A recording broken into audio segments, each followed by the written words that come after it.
artistic ideas, Okay. so that they have to consider those ideas. And as they become more aware of the bigger set of possibilities, they're in a sense juggling more and more of the concepts of the art form. And so, right, the best art, or the mature artist, is the artist who can juggle many artistic concepts. But then there's the type of, then there's the point that where the artist doesn't want to be completely preoccupied in a conscious, deliberate Bingo. way, right? That's And so yeah. it becomes the Beautiful. situation that, the most famous version of this scenario, put it this way, Donald Byrd, the great jazz player, is on record as saying the artist needs to spend, or the musician needs to spend time learning their instrument, learning their craft, and then practicing their craft and mastering the craft in the instrument, and then finally forgetting it all. And he doesn't mean throwing it out the window. He means that at that point they have not only an understanding of these concepts, not only a relationship to these concepts, but they have like an embodied sense of these concepts and the possibilities, and they're so sensitive to them that they are in play. But in order for the person to become masterful, they need to let go and allow things like impulse and desire to come into the equation. I guess I'm sort of a motive artist, I mean, I do think that's amazing, but I would never think of that if I... So But I get what you're saying. yeah, I'm so gonna shut no, up it's now good and because listen. Yeah. an emotive artist who is, let's think in terms of young to mature, an emotive artist who is young, I'm not talking age, I'm talking experience. Yes. There will be evidence of that desire, right? Right. In the work, but will it be as powerful as if that emotive person checked their emotions at the door momentarily, developed a relationship to the craft and to the art form and to the nuances of the thing, and then re-engaged their emotive desires? Yeah. That's so, I think there's a difference there between a Thanks for that. sophisticated artist and an unsophisticated artist. Michael, Yeah. what would, I know I was late, but what is economy? What does that represent? Economy, basically it's the idea of amount of something. Okay. So if we look here, color. Right. An economy of color would suggest a restricted use of color, a limited use of color, versus full-blown or over the top, or Thank okay. you very much. Yeah. Okay. So before we go on, since this is to some degree for a group of people who are working on heads in a class, we're going to focus on sculptures that have to do with that motif. Before we go further, I want to remind us all that because of the nature of this motif or subject, the human head, it doesn't, meaning the fact that we all have one of them, it doesn't take much to trigger that idea in our head. So this is a land formation that was formed by the wind, and from this point of view, clearly, so whoever took the picture said, wow, look, it's a head. This is some clouds, a photograph of clouds, and this person said, wow, look at the head. This is some rock somewhere in the world. These are all from blogs, and the caption is, I can't believe the head I found in the mountains or whatever.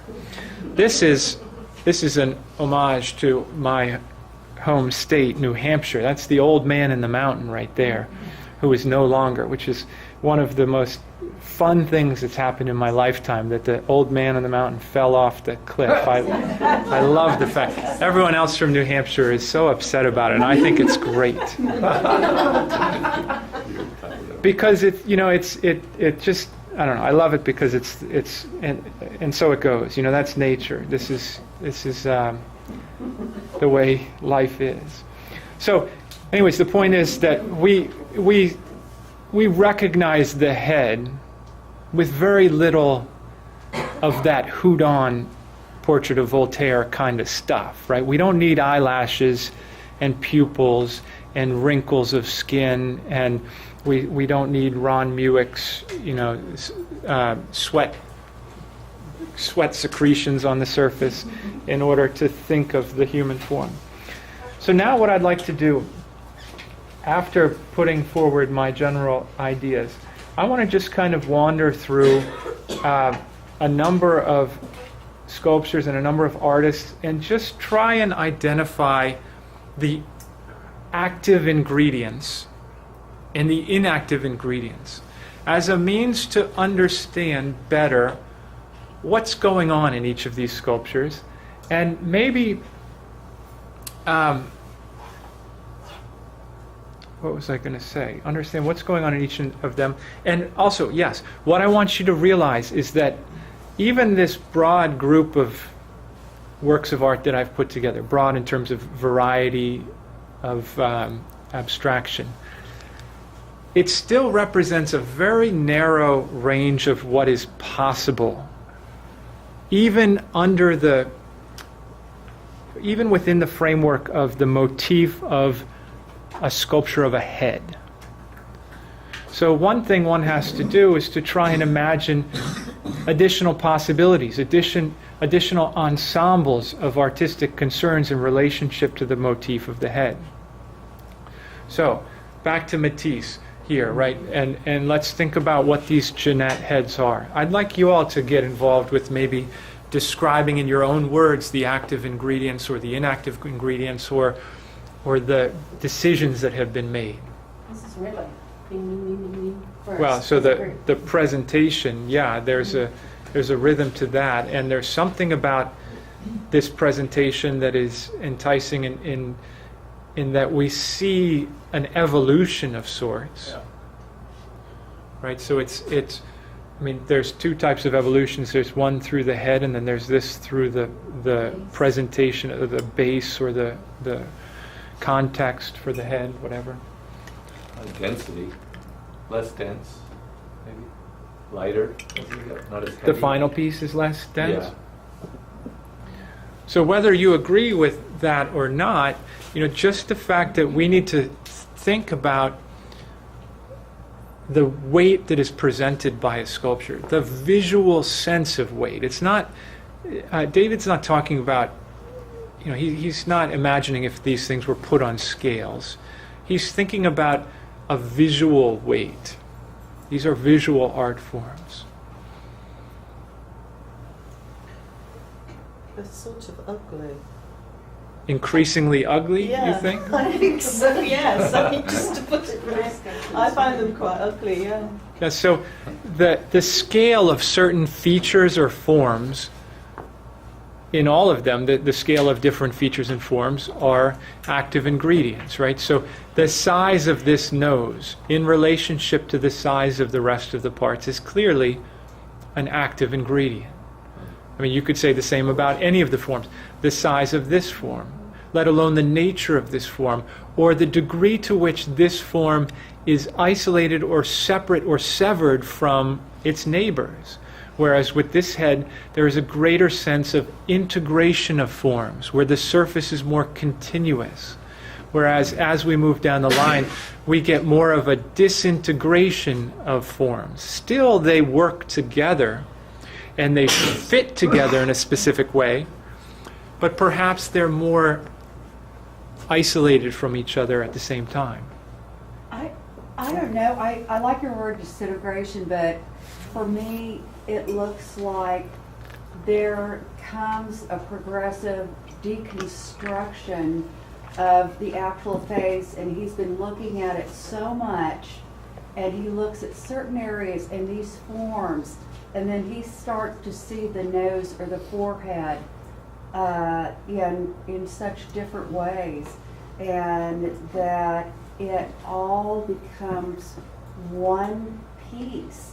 instead of a head on a pedestal, when you look at the last one, that is a free-flowing form Mhm. from top to bottom.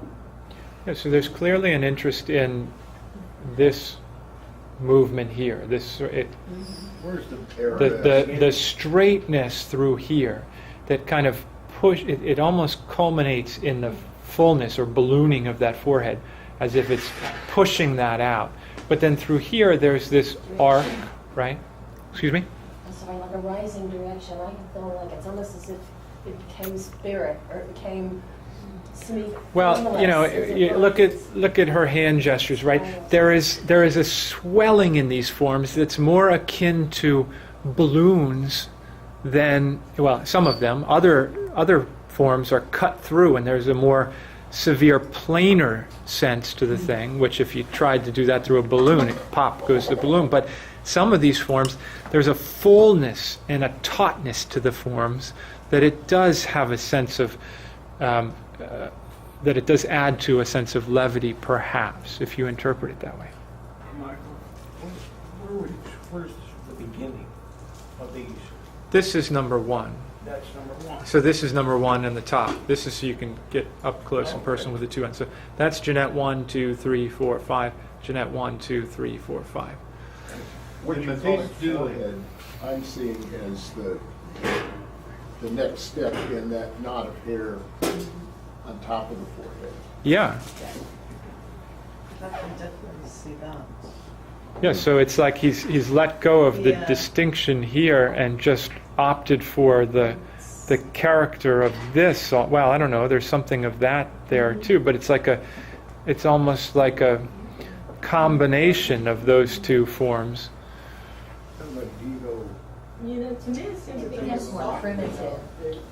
the last one, even though they're defined, it flows more, it's more connected or it flows. So all of the, whether you agree with Jill or not, softness, flow, connectedness, these are all great ways to start to think about not only forms, but also surfaces, textures, shapes, edges, silhouettes, and so on and so forth. So we've got a lot of images to look at, folks. So I'm going to keep going. Some Brancusi sculptures, and so many people would say, see, this is the last gasp of the reduction of the 20th century, where we simplify the form down to this singularity, and then no, it's not so unique. But anyways, we'll get there in a second. So, so here in these sculptures, right, instead of that sense of the parts parsing themselves out or separating, or I said disintegrating, and you said another word that was terrific. You said deconstructed, right? Deconstructed. Here the thing comes together into this totally, to varying degrees. In this case, it's extremely unified and singular. There's just a whisper of a feature here that as soon as it presents itself, it dives back into the single form of the head. Even the way it sits on the floor or the pedestal or wherever, even that, that has to do with the fact that he's eliminating the neck to have a greater sense of singularity. Here, the reflective nature, the polish, the smoothness, that's an active ingredient, right? The color gold or bronze, polished bronze, which is a golden color, that's an active ingredient. Here, this is marble, but... So here you see a little bit of texture back there, which is in relationship to the idea of hair. This ridge along here is in relationship to the idea of the nose and brow. This little, very subtle adjustment to the surface is in relationship to the idea of the mouth. I say in relationship to the idea because it's boiled down. It's like a reduction sauce version of these features. and some things are eliminated altogether. So much of sculpture is about, is like making a reduction sauce, and the question becomes, what cooks off in the process? So in relationship to your subject or your motif, what do you eliminate? What is necessary? How much is necessary? How much can you let go of? The top left. Whoops. Why has he put that dark thing deliberately horizontal and not at This an thing angle? here? Yes. Whereas if you follow the line of the nose, it should have tilted down. Yeah, that's a good question. I don't know if that's the light reflecting in a certain way or if that is in the surface of the thing, but I'm pretty sure there's not a ridge there, but I could be wrong. That's a good question. But yeah, the fact that whatever it is, and let's assume it's in the real object and not just in the photograph, even if it's reflected light, if there is a horizontal there, the fact that the axis of the bilateral symmetry through here is diagonal and this is horizontal, that's important. I mean, that's very important. That's like one of the major things we have to consider, meaning it's one of the most active ingredients. Okay, so Cycladic heads, Cycladic sculpture. Yeah. Why in all your list, you didn't have the word proportion? Oh, I must have. If I didn't, you can. I'll buy you a new car. Right there. Oh, good. It's twice. How about that? Because But that's my main thing. Proportion, yeah. How big is this in relationship to the whole? How big is any one thing in relationship to the whole? Cycladic sculpture. I don't want to stay here too long, but I just wanted to show the reference, What's Cycladic? What is that? from the Cycladic